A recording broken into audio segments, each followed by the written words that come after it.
with us Mr.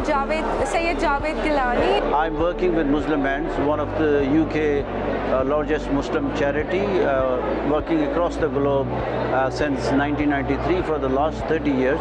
And we are also working in Pakistan from the last 30 years since 1993.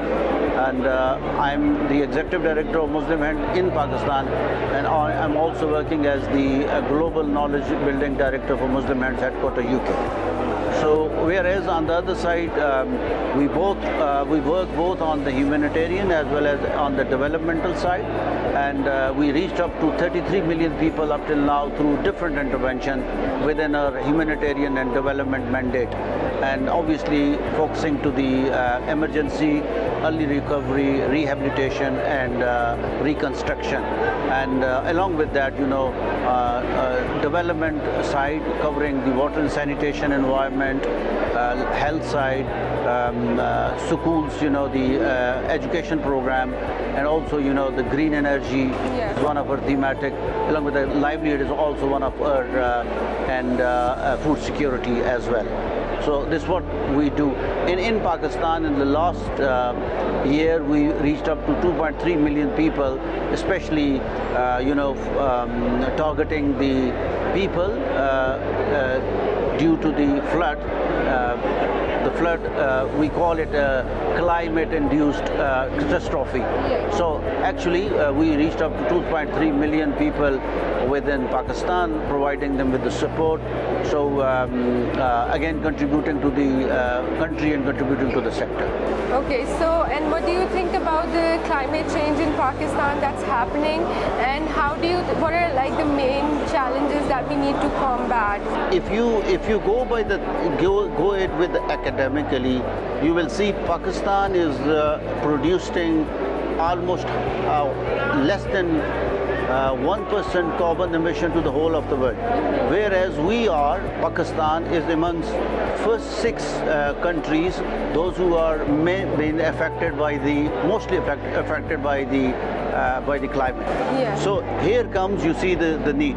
So the carbon emission is less than 1%, where we are in the first 6 countries being affected by the climate.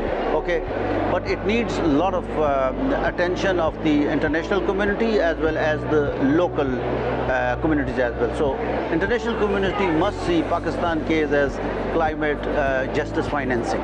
So whereas we used to see 33 million people being affected by this flood, and on the other side, although we have a lot of organization, including Muslim Hands, the other institutional partner, NDRMF is doing a lot of good work, partnering with organizations like us, the civil society organization, national organization, international organization, and also the government, like what we are seeing today here, this DRR conference being sponsored by NDRMF, which is a huge, which is a very good initiative, bringing all the stakeholders together.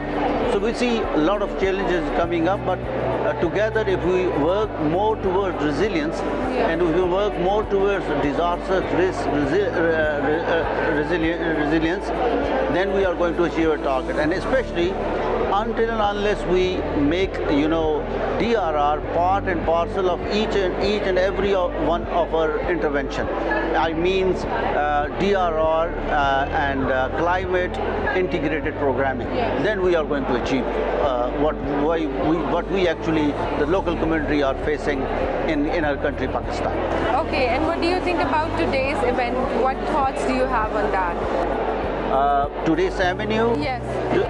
Yes, it is. It is. I would like to appreciate the NDMA. I would also like to appreciate NDRMF for being the main partner in organizing this and bringing all the stakeholders from the public sector, from the private sector, and also from academia, from the universities, and also from the community, and the international organization, the institutional partners, the national organization under one roof, and we are talking the same agenda. And when we will be going back, we will be disseminating the same to the local communities, that resilience is the main thing. And until and unless we don't have resilient communities, we cannot make it sustainable. Any last thoughts on how we can take this further and how to make Pakistan more resilient?